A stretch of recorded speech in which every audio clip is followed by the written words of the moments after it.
Buen día. Mi nombre es Silvia Ayala Hernández, de la Escuela Superior de Tepeji del Río, del programa de la licenciatura en Administración.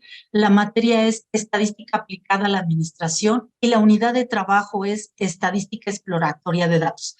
El objetivo temático de esta unidad es conocer las herramientas gráficas, como son tablas de frecuencias y sus gráficas, que nos ayudarán a visualizar la forma en cómo se distribuyen los datos. El tema del día de hoy es 1.3, distribución de frecuencias y su presentación gráfica.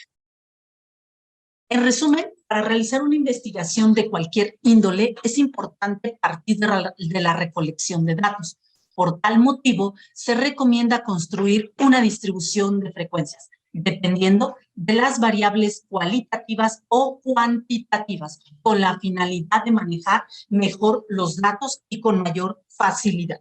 Las palabras clave son distribución de frecuencias, intervalos de clase, rango y amplitud de clase.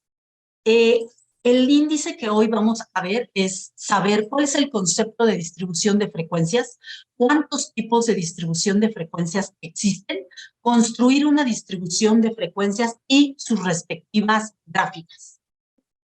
¿Qué es una distribución de frecuencias? Es aquella representación tabular de los datos estadísticos, asignando cada dato o variable, ya sea cualitativa o cuantitativa, con su respectiva frecuencia. Los tipos de distribución de frecuencia son dos. Existen distribuciones de frecuencias para datos no agrupados y distribución de frecuencia para datos agrupados. Específicamente para no agrupados existen variables cualitativas que se denominan nominales u ordinales, o para variables cuantitativas, como nosotros lo podemos revisar en cada uno de los ejemplos. Variables cualitativas son de cualidades. En este caso estamos viendo una distribución de frecuencias de frutas. Y para variables cuantitativas estamos observando, ¿verdad?, en la tabla verde las calificaciones con el número de frecuencias. Sin embargo, la distribución de frecuencias agrupadas es aquella que tiene variables cuantitativas que pueden ser discretas o pueden ser continuas. Entonces, esto nosotros lo podemos realizar con intervalos de clase y con su respectiva frecuencia. Vamos a ver cómo se hace la construcción de distribución de frecuencias para datos agrupados específicamente. Primer paso, yo necesito recolectar los datos crudos o brutos. ¿De quién? Bueno, pues de 50 alumnos de la Universidad Autónoma del Estado de Hidalgo el primer día de clase. ¿Cuánto es la distancia que hacen en tiempo de su casa a la escuela? Y entonces aquí nosotros tenemos recolectados desde 5 minutos hasta, ¿verdad?, 45 minutos. Posteriormente, ¿qué tenemos que hacer? Nosotros debemos de ordenar los datos de forma ascendente o descendente. En este caso lo estoy haciendo de forma ascendente, del número más pequeño de 5 minutos a el número más grande, que son 45. Posteriormente, el tercer paso, ¿cuál es para calcular una distribución de frecuencias? El rango. La fórmula es dato mayor menos dato menor. En nuestros datos, el dato mayor es 45 menos el dato menor 5. Por lo tanto, el resultado nos da 40. Cuarto paso. Necesito encontrar el intervalo de clase. De antemano sabemos que hay muchas fórmulas de diferentes autores. Sin embargo, yo estoy ocupando la de Herbert-Sturgers, que es 1 más 3.33 logaritmo de n, donde IC significa el intervalo de clase, n es el total de datos de nuestra investigación y lo que hacemos es sustituir 1 más 3.33 logaritmo de 50 datos. Esto introducido en nuestra calculadora, realizando operaciones, nos da 6.66, recordando que la distribución con Sturgers, los intervalos de clase solamente se toman los enteros, jamás se redondean. Por lo tanto, nos quedan 6 intervalos de clase. Ahora bien, nuestro quinto paso es calcular la amplitud, el rango que nosotros tenemos dentro de ella. Por lo tanto, sería amplitud de clase es igual al rango entre intervalo de clase. El rango ya lo habíamos calculado que era 40. entre el intervalo de clase 6. Por lo tanto, la amplitud de clase nos da 6.66. Esto quiere decir que con la regla de Sturger siempre la amplitud de clase se redondea al siguiente dígito, de acuerdo a cómo tengamos los datos. Si los datos son enteros, yo lo redondeo a entero. Si los datos son décimas, lo redondeo a décimas. Si los datos son centésimas, yo lo redondeo a centésimas y así sucesivamente. En este ejemplo nos da 6.66. Por lo tanto, lo redondeo a enteros y me da 7, la amplitud de clase. Para ajustar hay dos momentos de hacerlo o dos métodos.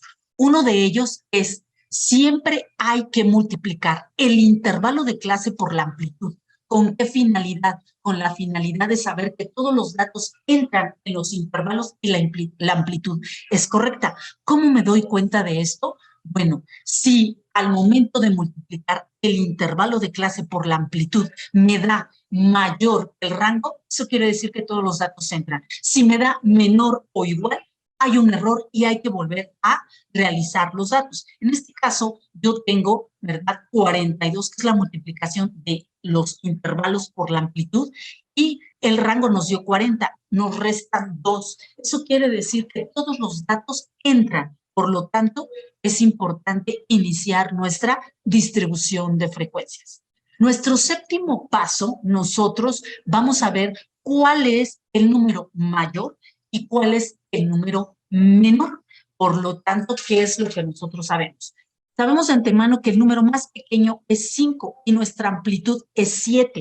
Quiere decir que vamos a sumar 5, es el número más pequeño, más 7, que es la amplitud, nos va a dar 12, menos 1 nos da 11. ¿Por qué? Porque hay personas que llegaron 5 minutos, ¿verdad?, de su casa a la escuela y por lo tanto hay que contabilizarlos. Entonces, esto nos daría de la siguiente manera. El primer intervalo, el límite inferior es 5, más 7, contando el 5, me da 11, y así sucesivamente. Esto, por supuesto que hay, es intervalo cerrado. No estoy hablando de un intervalo semiabierto, estoy hablando de intervalos cerrados, y es una regla de Sturger. Posteriormente, ya que construí cada uno de los intervalos de clase, ahora sí, voy contabilizando del 5 al 11 para determinar su respectiva frecuencia. Eso quiere decir que es 5, es 1, 2, 3, 4, 5, 6, 7, 8. Del 5 al 10, viendo aquí nuestra ordenación de datos, es la frecuencia que corresponde a cada una de ellas, donde al momento de sumar todas nuestras frecuencias nos tiene que dar el total de datos que nosotros recabamos, que son 50 datos. Posteriormente, ¿cómo podemos calcular los límites verdaderos inferiores y superiores? Hay dos formas de calcularlo. La fórmula dice que es límite verdadero inferior de la segunda clase. Aquí nosotros podemos verlo en color rojo, que es límite inferior 5 más límite superior de la segunda clase, nos da, ¿verdad?, entre 2, 11.5, como lo vemos en la fórmula, y hacer ahora el límite verdadero superior de la primera clase, que es lo que tenemos de color verde, sería 11 más 12 entre 2 me da 11.5. Esa es una forma de calcularlo, pero también hay otra forma de calcular. Si los datos son enteros, como lo estamos viendo en este intervalo de clase, al límite inferior le resto 0.5 y al límite superior le sumo 0.5. Eso nos da en el límite verdadero inferior, en el primero 5 menos 0.5, 4.5. Y el límite verdadero superior 11 menos más bien, más 0.5 me da 11.5. ¿Para qué nosotros queremos calcular los límites verdaderos inferiores y superiores?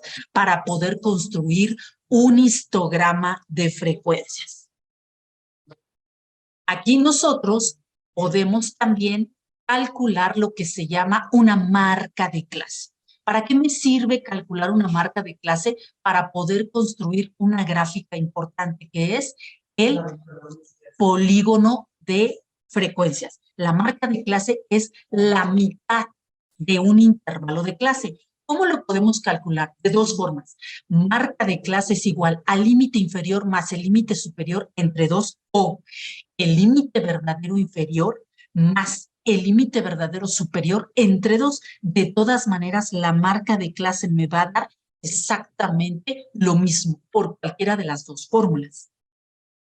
Posteriormente, un histograma de frecuencias que debe de llevar y para qué me sirve. Un histograma de frecuencias es una representación gráfica de barras juntas donde yo puedo graficar los límites verdaderos con su respectiva frecuencia o también en algunos autores la marca de clase. Y aquí nosotros podemos observar los límites verdaderos de cada uno de los intervalos de clase y la respectiva frecuencia. Con el título Tiempo en llegar de los estudiantes a la Universidad Autónoma del Estado de Hidalgo.